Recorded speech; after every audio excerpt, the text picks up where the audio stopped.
Bueno, queridos patitos, vamos a hacer referencia al asunto del comandante del ejército de Brasil, que fue noticia en su momento, negando fraude electoral y hablando de injerencias de Bolsonaro en las tropas. Dos partes bien interesantes. La primera, negar fraude electoral. Primero, porque pareciera que hay un aura que parece planteado por el cordón umbilical que sirvió a que el tránsito de poder que iba a ser el 1 de enero para empezar el año natural con un nuevo presidente, parece que en Brasil lo hacen así, entre Bolsonaro y Lula, parece que Bolsonaro, siguiendo las enseñanzas de su maestro, Sid, pues se fue a Mar-a-Lago, a Florida, para estar con Donald Trump, que tampoco estuvo en la transición de poder el día 20 de enero del año 2021. Con la idea de tratar de usar la misma plantilla. ¿Qué pasa aquí? Pues evidentemente que para ciertos elementos, y es interesante traer a colación, por ejemplo, esa idea que tienen las izquierdas, como por ejemplo Podemos, con el tema de la ley de sí es sí, de que, bueno, la ley es fantástica, todo está maravilloso, pero solamente unos jueces fascistas, así lo dicen, fascistas, han interpretado la ley de manera fascista, porque es lo que el correaje de la metralla de ser falangistas de toda la vida, pues les ha llevado a sacar a violadores a la calle. Pero resulta curioso que una década antes, el señor Berlusconi decía que la gente en Italia le perseguía, sobre todo los jueces le perseguían porque los jueces eran todos comunistas. Todos comunistas y como él no es comunista, pues bueno, pues le perseguían para meterle en la cárcel. Resulta pintoresco, porque cuando un juez no hace lo que tú consideras oportuno, en vez de recusarle, en vez de decir voy a ir a otra instancia superior, porque en Europa se puede hacer a través del Consejo de Europa, garantías del Tribunal de Estrasburgo, puedes elevarlo a otra instancia, pero en vez de hacer eso, porque sabes que hay un poquito de razón que no es de tu parte, pues haces una acusación pública para ganarte la sociedad, para ganarte la opinión pública. Pues evidentemente tenemos esa idea en donde parece que si Bolsonaro ganaba la reelección, entonces las elecciones eran completamente limpias. Ah, pero si Bolsonaro no ganaba la reelección, entonces es que ha habido fraude. Lo mismo que había pasado en Estados Unidos. Si Donald Trump gana las elecciones a pesar de haber perdido 3 millones de votos respecto a Hillary Clinton en el año 2016, entonces las elecciones son más limpias que el culito de bebé. Entonces, ¿cómo podemos garantizar unas elecciones limpias? Ganando Donald Trump. Ya está. Sencillo, para toda familia. ¿Qué pasó en 2020? Pues evidentemente después de un despropósito de gestión de la COVID, del coronavirus, pues evidentemente culminó lo que había sido el recordatorio del fracaso de la administración Trump respecto a, por ejemplo, el Dust Belt, el Rust Belt. El Dust Belt es otro, es el cinturón del polvo. El Rust Belt es el cinturón de la roña, por decirlo. Bueno, pues bueno, pues es Michigan, Pensilvania, Ohio, todo este elemento que ha visto como parte de su industria fue decayendo, en parte fue vendida a China y dijo, vamos a traer la vuelta a la industria a Estados Unidos. Mi tío, porque en buena medida fue el mejor presidente para China y los comercios habían sido todavía profundizados, sobre todo en el textil y en otras industrias que había favorecido el rumbo de esas industrias a China y había decrecido el nivel de penetración en la economía de estos estados de este tradicional rubro económico. Con lo cual, ciertamente, había mentido. No solamente había mentido, sino que luego dejó que la gente se muriera por el coronavirus, incluso diciendo aquello de, bueno, beban lejía, la lejía es guay, ¿no? Sirve para desinfectar quirófanos, pues bueno, inyéctesela, porque seguro que es fantástico. guay, como los terraplanistas, sí, como Kalker, Irulandutzi, gente alegre y divertida y cachonda que merecería estar procesada, pero presuntamente no lo será. Por lo tanto, ciertamente tenemos ahí una realidad objetiva en donde mm, hubo unas elecciones en Estados Unidos en donde hubo en cada estado y a nivel federal cientos, hasta miles de procesos judiciales diciendo que había habido fraude electoral. Todos y cada uno de ellos fueron rechazados por todas y cada una de las instancias judiciales, desde la corte más pequeña hasta la Corte Suprema en Washington, D.C. Todos y cada uno. Pero aún así, el día 6 de enero, en un procedimiento de elección que hay gente que no entiende que no es un procedimiento directo de votamos al presidente, sale electo y ya está. No, es un procedimiento que viene del siglo XVIII y que es indirecto, y algunas veces se ha hecho una modificación para tratar de hacerlo más directo. Por ejemplo, antes, bueno, mejor no entremos en eso, vamos a ir directamente al asunto de cómo se hace ahora. Y es que hay una elección en donde en cada estado, porque son 50 elecciones en un mismo día, se vota a un grupo de gente que antes era nombrado por el gobernador, pero de momento, en este momento, está ya establecido de quién va a ser, porque en los estados, quien gana se lleva a los representantes para el colegio electoral, que se reúne a finales de diciembre. Por eso la prisa en 2000 para llegar a último término a parar el recuento de Florida para el asunto de George Bush, de George Jr., con Al Gore, para que el colegio electoral pudiera votar y ya hacer la procedimentaria para el 6 de enero en el Congreso protocolizar el hecho de la elección del nuevo presidente, mm, pero por la ratificación sobrevenida, no por un hecho político de elección que pretendía Donald Trump, de decir, bueno, el Congreso, que en ese momento tenía una situación complicada en cuanto a mayorías y minorías, pues podría, debido a la presencia del vicepresidente Mike Pence, desoír determinados estados y su contabilidad emitida, sobre todo el estado de Georgia, con gobernador republicano, pero que se atuvo a la legalidad antes que al trumpismo. Ese hecho motivó la insurrección del 6 de enero y el intento de toma del Capitolio para tratar de introducir los votos correctos, entre comillas, para que Donald Trump, que ganó, a pesar de que no pudo justificarlo ni comprobarlo en ninguna prueba aceptada por nadie, porque no está en ningún lado, lo mismo que hay un elemento que también viene anteriormente. En 2011 dijo que Obama era un inmigrante ilegal, que no había nacido en Estados Unidos. Lo dijo en televisión y la gente le hizo las gracias. Mal, muy mal, porque a esta gente hay que parar los pies desde el primer momento. Y cuando hizo aquello y se le rieron las gracias en televisión, se estaban poniendo las piedras para que una década después entrara en el Capitolio la turba de Quanon, enseguida por las palabras de Alex Jones y por un montón de gente que fueron negacionistas de la matanza de Sandy Hook y de otros elementos que mejor no hablar, como el Pizzagate.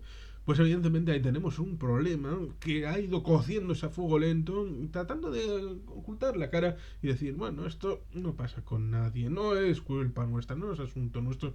Pero también, en el caso de Brasil, ¿por qué la ligazón de hablar del asunto de Brasil con Bolsonaro, con el de Donald Trump? Pues porque evidentemente en Brasil se ha producido una revolución religiosa en donde el evangelismo ha ido comiéndole la tostada al catolicismo, ha ido progresivamente ampliándose el campo evangélico. Los evangélicos tienen una particularidad respecto a la participación en política que tiene más que ver con la percepción que pueda tener un gran anglosajón, porque un poco como alguien ha dicho en algún momento, de que la masonería británica es muy buena para el Reino Unido, pero cuando la masonería británica inspira masonería en América hispana, en el principio del siglo XIX, pues es letal de toda posibilidad. Por eso, a veces hay gente que piensa, bueno, el evangelismo es rico y bueno para el ámbito anglosajón, pero cuando participa en la vida política en países hispanoamericanos, pues significa hacer política de otra manera distinta. No quiere decir que la política que hubieran estado haciendo en el siglo XX en los países hispanoamericanos fuera perfecta, ni de lejos. Ni tampoco hablar de responsabilidad de quién, porque normalmente se suele poner en el foco a Estados Unidos como el ingerente del hemisferio occidental, cuando en realidad en la segunda mitad del siglo XX el mayor ingerente en la política hispanoamericana del hemisferio occidental es Cuba. Pero eso daría para un montón de tiempo de conversación. Y estamos hablando de el ámbito de Brasil y de Bolsonaro. Pues sobre esa base del evangelismo, del asunto de lo que ha pasado en Estados Unidos, del asunto del 6 de enero, se trata de desconocer y de tratar de posibilitar que alguien que tenga capacidad para transformar esa derrota en victoria intervenga. Y por eso se estableció esa forma de participación en las calles, teniendo en cuenta de que él, el señor Bolsonaro, ha tenido un antiguo general como segundo al mando en el gobierno, que él mismo había sido miembro de las Fuerzas Armadas, tratando de ganar tiempo y tratar de penetrar a través de una cobertura de lo que ahora llaman guerras civiles.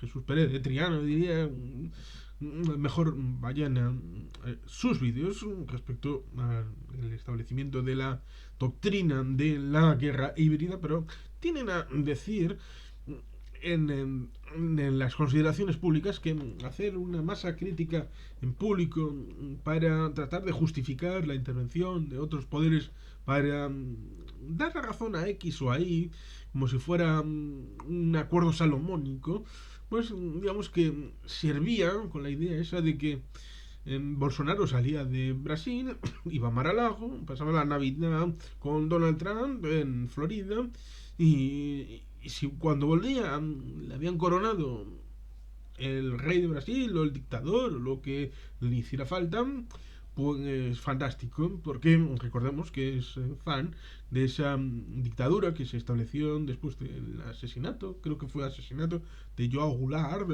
años 60, Brasil, que paradójicamente fue la dictadura militar la que estableció ese patrocinazgo para con los combustibles de origen, pues por ejemplo con la soja, estos combustibles que luego se han popularizado, sí,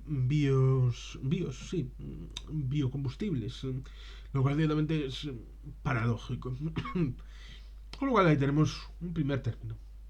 El tema del fraude electoral, que está contestado, y el tema de las injerencias de las tropas, porque evidentemente lo único que puede hacer viable un cambio de mentalidad en aquellos que deben de hacer la investidura es aquel que tiene las armas, solo que las armas en realidad son un préstamo del Estado a gente que está armada. Normalmente los gobiernos suelen decir cuando tienen problemas que es el ejército el que sea golpista, sobre todo cuando no sigue el juego que quieren tener. Sobre todo el gobierno saliente de Bolsonaro, que quería perpetuarse a pesar de que las urnas le habían dicho: señor, usted váyase para casa.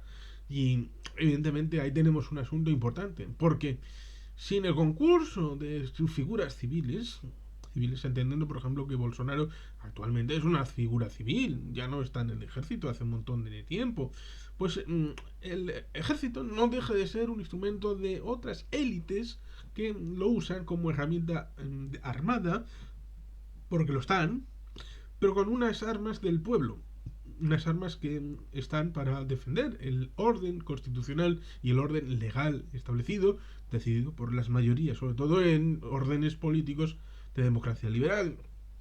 Por lo tanto, ciertamente, lo único que puede hacer un comandante del ejército de Brasil es, primero, negar el fraude electoral porque los tribunales de Brasil no lo han acreditado, y segundo, no darle bola a la injerencia en las tropas de Bolsonaro.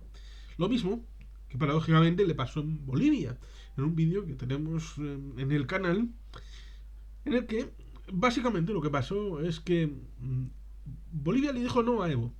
Le dijo que no podía estar en la reelección. Él fue a la candidatura y pasó lo que tenía que pasar, que el pueblo reaccionó, las instituciones reaccionaron y sobre todo cuando llegó a la última instancia de señor miembro del ejército, señor líder del ejército boliviano, usted respaldará a su presidente. Pues dijeron, no, señor presidente, aquí no estamos para hacer una masacre, aunque sea para matar a una persona. No estamos para hacer eso. El pueblo vota, el pueblo decide. Usted ha cometido fraude, usted ha visto cómo las instancias le han dicho no es el nuevo presidente de Bolivia, así que nosotros no vamos a respaldar un fraude de ley, con lo cual usted sabrá lo que hace. Pero nosotros no estamos aquí para ponernos de parte de nadie. Pues eso, tan sencillo, sirvió para que lo que en Venezuela hubiera servido para otras circunstancias, tal vez haber armado una milicia, haber ido quizá a una guerra civil, pues en Bolivia significó para, bueno, tentarse la ropa, dar un paso atrás, porque en ese momento dimitió Evo Morales, dimitió el señor vicepresidente Álvaro García Linera, dimitió el vicepresidente primero del Senado y el presidente del Senado, que eran del MAS, después de haber dimitido los liderazgos del Congreso. Entonces, se dio una sucesión constitucional con Jeanne Áñez, que fue la presidenta durante un cierto tiempo. Fue muy inteligente, después de visto los huevos, macho, claro, después de ahí el macho cabrío, pues dice, sí, no es una cabra, es un cabrón. Pues después de eso, viendo el acantilado, viendo ahí que va para caerse, pues tuvo la suficientemente inteligencia de retirarse y luego, cuando hubieron las siguientes elecciones, poner a Luis Arce, que fue ganador, porque tenía el recuerdo de que no habían cometido locuras en el terreno económico, y por lo tanto, ciertamente, el asunto del bolsillo de cada boliviano pues pesó más que estas interferencias en el tema político, que muchos pues lo mantienen en el asunto etéreo, no saben conceptualizarlo, pero aquel que no hace la fábrica, que no entrega la casa, que no permite el ambulatorio cerca del cerro, eso sí es más visual y ahí hay que reprimir, como hacen en Venezuela.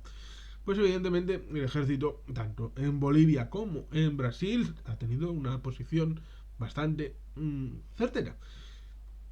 El comandante del ejército de Brasil, el general Tomás Paiva, ha negado que se produjera irregularidades durante las elecciones, después de que los propios militares supervisaran el proceso, tal y como les pidió un Jair Bolsonaro, al que ha reprochado haber intentado interferir en las tropas. Nosotros participamos en la fiscalización, hicimos informes, hicimos de todo. ¿Se contrastó el fraude? No. Ha zanjado Paiva durante una reunión que mantuvo con otros mandos militares el 18 de enero, pero cuyo contenido se ha podido conocer a finales a finales del mes de febrero, principios de marzo. Y por lo tanto,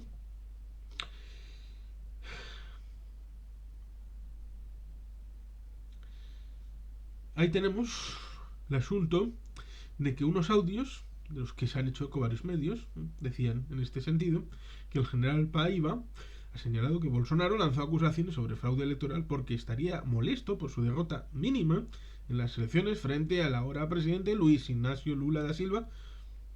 Y para Paiva, esta sensación de fraude se extendió porque el resultado de las elecciones fue apretado. Sin embargo, desde el punto de vista del trabajo realizado por el ejército, no pasó nada, absolutamente nada. Una versión que fue transmitida en un informe final al Ministerio de Defensa.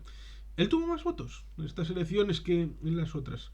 La diferencia fue muy pequeña, fue mínima. Entonces, dice eso, general, hubo fraude. Ha relatado Paiva, que también ha contado como Bolsonaro intentó influir en el ejército en los meses previos a las elecciones. En ese sentido, relata que se produjeron ciertas injerencias directas del gobierno en el área militar, como una concentración motera en la Academia Militar de las Agujas Negras, que fue suspendida por los altos mandos del ejército, y trasladar el desfile por el Día de la Independencia del 7 de septiembre desde Brasilia a Río de Janeiro. donde ese día había una concentración de apoyo a Bolsonaro. Paiva fue elegido comandante del ejército después de la dimisión presentada por Julio César de Arruda tras los ataques a las instituciones el pasado 8 de enero, entre sospechas de que pudo haber connivencia de los militares en la invasión de las sedes de los tres poderes, objetivo de las iras de los afines de Bolsonaro. Y por tanto, ciertamente ahí tenemos un asunto grave, el del 8 de enero, que se compara con el del 6 de enero, pero es mucho más allá. Es haber aprendido las lecciones, pero haber ido más allá. Es como si hubieran asaltado la Casa Blanca, el Capitolio y el Tribunal Supremo. Eso es algo tremendo y debe quedar como baldón para Bolsonaro, que moralmente debería quedar inhabilitado, pero Donald Trump parece que quiere ser candidato en las primarias y puede que pueda ser candidato e incluso puede que llegue a presidente de nuevo. Depende de la votación que hagan los estadounidenses. Habrá un mandato de Lula da Silva, que es el que ha ganado en las urnas. Veremos cuál es el futuro de Brasil, pero por lo menos por ahora, con independencia del gusto o disgusto de bolsonaristas o lulistas, la línea que ha decidido tomar las instituciones, lo mismo que en Estados Unidos los militares se lo dijeron a Donald Trump, que no iban a pringarse en un asunto que rompía la espina dorsal del proceso institucional y democrático. En Brasil han hecho, por lo menos hasta ahora, lo mismo. Quizá por eso, recientemente, en Hungría, han hecho la limpia de los líderes militares, como antes ha hecho 5 años antes, había hecho el señor Erdogan en Turquía. Parece que en algunos casos ciertos militares molestan y sobran porque no se avienen a ser utilizados para lo que algunos quisieran y desearían. La vida es así y ciertamente hay que poder explicarla de manera correcta y ordenada. Y sin más, queridos patitos, es que ricasco, agur berogat, bet, helpien.